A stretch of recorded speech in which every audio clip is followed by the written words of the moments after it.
जानते थे। मैं आ रही हूँ मोहित, कोई अपडेट आ रहा है क्या, कुछ इस वक्त स्थिति?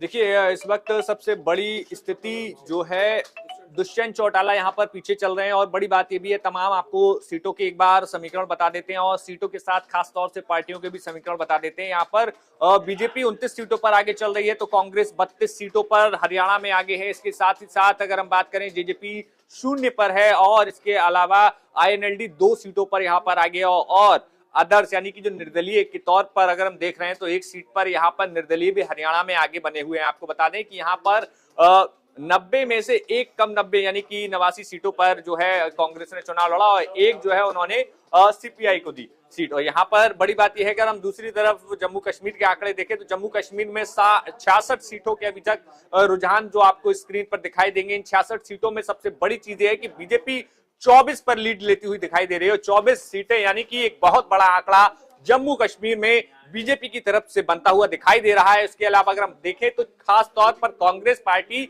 14 सीटों पर जम्मू कश्मीर में आगे है और इसके साथ ही साथ नेशनल कॉन्फ्रेंस 15 सीटों पर।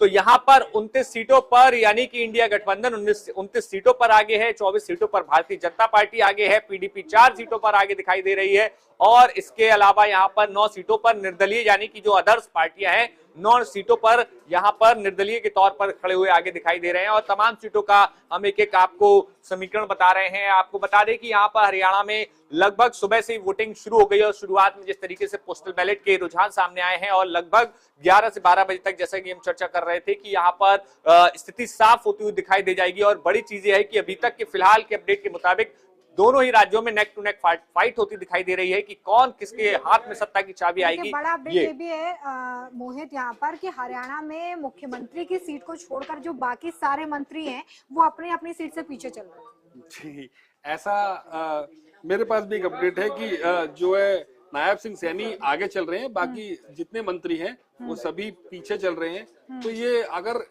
ये जो रुझान है थोड़ी देर और बरकरार रहते हैं तो हमें इस पर ज्यादा सोचने की जरूरत नहीं है कि ये मैंडेट जो है बीजेपी के खिलाफ मैंडेट है। नायब सिंह सैनी अगर अपनी सीट बचा पाते हैं लेकिन यहाँ पे नवीन जी दो बातें हो रही हैं। इससे पहले जब हम डिस्कशन कर रहे थे तो रूरल और अर्बन की बात हो रही थी कि जो रूरल एरियाज हैं वहां पर कांग्रेस की लहर दिखाई दे रही है और जो अर्बन एरियाज है वहां पर बीजेपी बढ़त बना रही है। आप इससे किस तरीके से देखते हैं?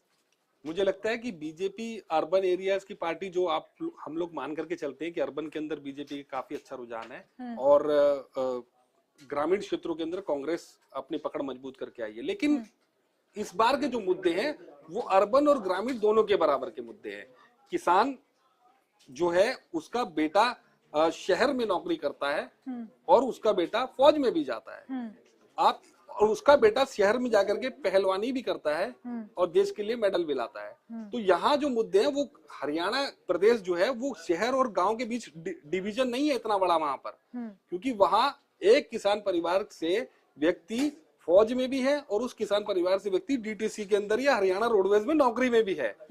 वहां नौकरी और किसानी दोनों एक साथ ही चलती है वहां, और वहां पहलवानी भी उसी परिवार से होगी जिस परिवार आप वहां डिवीजन नहीं होता है। मतलब आप इसको ऐसा मान के चले कि शहरी आदमी वहां पर केवल शहरी है, वहां हर शहरी ग्रामीण है।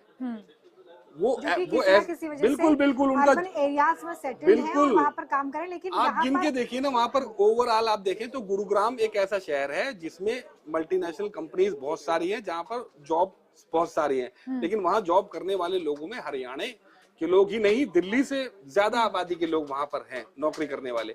बाकी आप रोहतक में देखेंगे इंडस्ट्रीज जहां पर है छोटी, कुरुक्षेत्र में देखेंगे, करनाल में देखेंगे, तो वहां पर भी नौकरी करने वाले जो लोग हैं उनकी पहली प्रायोरिटी, पहली बात हरियाणा के लोगों की पहली प्रायोरिटी जो मूल हरियाणा वासी है सरकारी नौकरी की रहती है।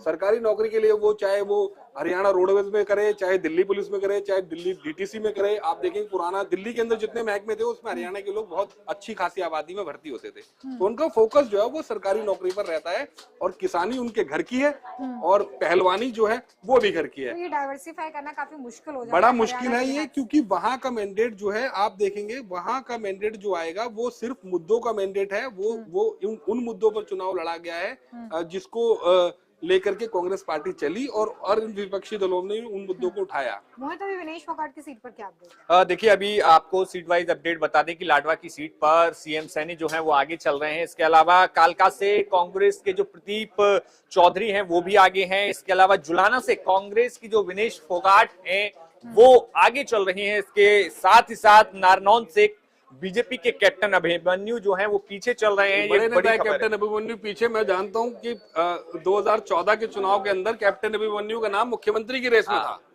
जब बीजेपी जो है सेकंड पार्टी होती थी, आईएनएलडी के साथ कॉम्बिनेशन करके वो चुनाव लड़ती थी, अलायंस करके चुनाव लड़ती रही, लेकिन 14 में उन्होंने फुल फ्लैश चुनाव लड़ा।